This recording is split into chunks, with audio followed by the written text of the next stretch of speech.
Welcome back to the Wholesome Dog Life. Today I'm really excited about our video because it's actually a request from one of my subscribers.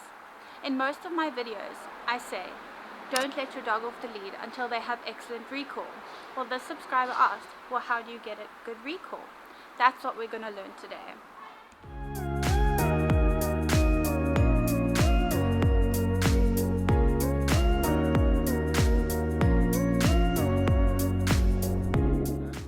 Today I'm joined by Percy, a Jack Russell. The great thing about Percy is him and I have never worked together, so he doesn't know anything I'm going to be teaching him. So everything he's learning today is the first time the same as you. So the first step in getting a good recall is having your dog really like their name, or to even know their name. Some dogs don't even know their name, or they don't like it because they're called their name when they're in trouble. So the important thing is, at home, only say your dog's name when it's followed by something nice like food or play, and never say your dog's name when they're in trouble. So don't call them and scold them with their name. We're also going to show you now how you're going to teach your dog their name and make it something fun and exciting. You can also do this with their food, for their mealtime, or with something like a game. It's a really great way to make them really excited about their name. It will encourage them to come towards you when you say their name. Okay. So because Percy's a small dog, I'm going to start off on the ground. You can stand next to your dog if they're a larger dog. I've also got him on a lead. That's just so that he can't wander away from me while we're training. I advise this for you as well. All I'm going to do is I'm going to put a few treats, maybe 5 or 6 in my hand. I'm going to say his name and follow it by handing the treat. I'm not asking him to do anything for that name. He doesn't have to sit, he doesn't have to look at me. He's just hearing the word of his name and he's getting a reward for it. Percy. Percy. Percy. Percy. Percy. Percy. Now he has a positive association with his name. His name equals food. You can extend this in your home. You can start doing games with it. You can say Percy and then give him a toy. Percy, then give his food. We can also start adding movement to it. So I can move away from him. Percy. Yes, good boy. Now he's being rewarded for coming towards me with his name. Now for the actual recall. The command for recall is the word come. And it's important with all our commands that we only say it once. This is to remind the dog to come on the first time, and it's not confusing for them. Because if we say it multiple times and the next time we say it fewer times, they don't know if you actually mean nothing or if you mean something else. You need to be very specific and very precise, and you need to be clear with what you're saying. So with recall, we're going to keep them on a lead while we're training it, so that if they don't come with our instruction and with our leading with treats, we can just tug on the lead to guide them back to us. There are 3 ways that we're going to show you how we do it. The first way, we're going to move with them and then run backwards and encourage them to come back towards us. The second way is that we're going to make them wait. I'll show you how to get a good wait, and we'll get them to come towards us by pulling on the lead. And the third way is that you can get someone to hold them back and run with them towards you. And then you can start working towards them to actually come towards you without a lead. Percy, heel. Percy, come. Yay! It's important to note that come is not an action, it's a position. So the same as with heel, it doesn't mean moving into heel, it means the place next to you. Come means the place in front of my feet. The reason I say that is often dogs will run towards you and then stop when they decide to stop, and that results in your dog not having an accurate recall. And the purpose of a recall is getting your dog to you when it is important, for safety reasons, particularly like if your dog got out the gate, or if they were running after a dog that you didn't like them to run after, or maybe a car or bicycle when you're out. So if you wanted to think of it in practical terms, you would need to be able to catch your dog in front of you. That's how close they need to be. So only reward your dog when they're actually right in front of you. So that position is the recall position, right in front of your feet. So only reward at that point. Don't reward them when they're too far away from you. Percy, here. Percy. Yeah, good boy. So the second way you can achieve a good recall is getting your dog to wait somewhere for you and then calling them to you. Now, wait is achieved in many ways throughout your life. You can actually get your dog to wait for different things like jumping out the car or for their food. But in terms of waiting and sitting on the floor, what I like to do with dogs is you get them to sit and then you just feed them treats and you reward them for staying sitting. And then I like to pause and let them sit there and realize that there will be more reward for just waiting.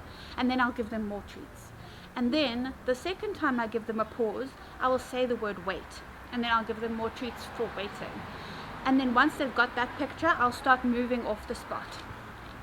If when I start moving, they start moving with me, we'll go back to the beginning and get them to understand that concept. Different dogs will get it at different paces. And you might need to go back to the beginning a few times, but if they do, you just bring them back to start and you cement that. Don't start moving far away from your dog if they're not understanding the actual concept of staying in that spot. I'm going to show you with Percy now. He has never done a wait before, so I'm going to show you right from the beginning how to train a wait.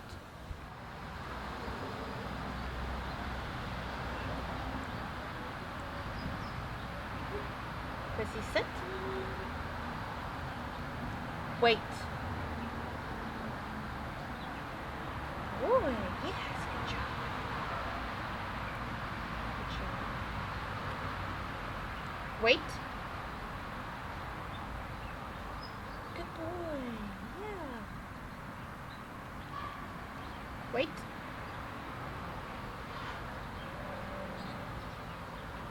Good. Wait. Yes. Boy. Okay. So the reason why I released him using the phrase okay was because I was actually holding him in that position. So that's why he needed a release word, and that indicated to him that now the exercise was done. Also, in terms of hand signals, this signal means I have food in my hand, come with me wherever my hand goes. This signal shows the dog there's no food in my hand, and it means stop. You don't need to come with me. And so that's why I show him my empty hand. Even though I had food in this hand, he knew to listen to this hand. I've never done that before with him, but he understood it because it's kind of a body language thing. Your dog understands your body language way more than it understands your words. So if you're teaching them something new, be very careful of how your hands are placed and how your body is working, because they're often listening to that more than your words. Wait. Good boy. Wait. Good boy. Okay. Good boy. Wait.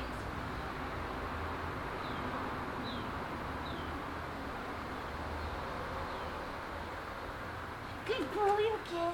So as you can see, with a little bit of patience, a dog that's never done this before can transition from not even knowing a wait to be able to wait and come when I call him, just because I've gone with the little baby steps.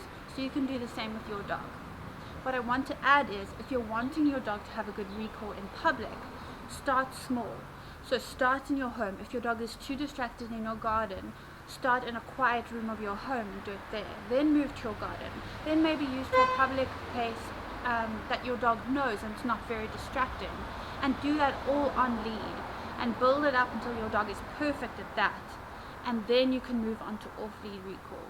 But every time you move to a different location, start with the basics again so that your dog can reconceptualize the recall in that new place, because new places have new exciting things and they'll want to just be free and they won't understand that they still have to come back to you. So the third method that I mentioned is if you have two people and the dog can run between you. That's a good way to encourage the dog to be excited about the game of coming to you.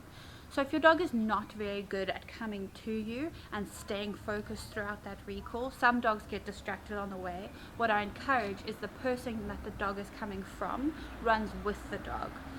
If that's not the case for you, the person can just stay and hold the dog and then let it go to the other person. So you can see what suits your dog best. We're going to try it now. Mike is behind the camera now. He's going to hold Percy and I'm going to call Percy and he's going to run to me. So that's just a way of keeping it more controlled, but I'm going to get some more distance, but still remaining in control. Percy, come! Yay, good boy! So you'll notice when I got Percy to me, I grabbed him by the collar.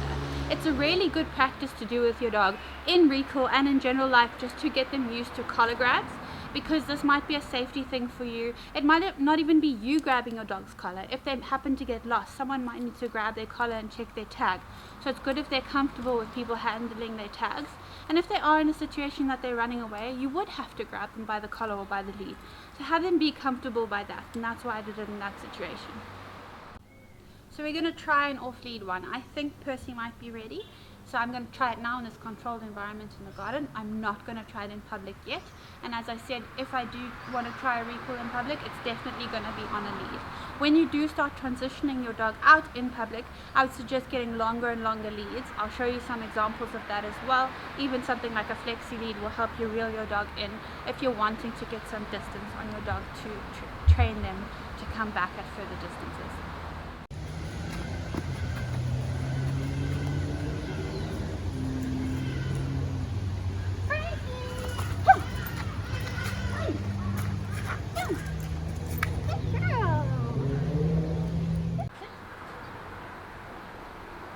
Wait.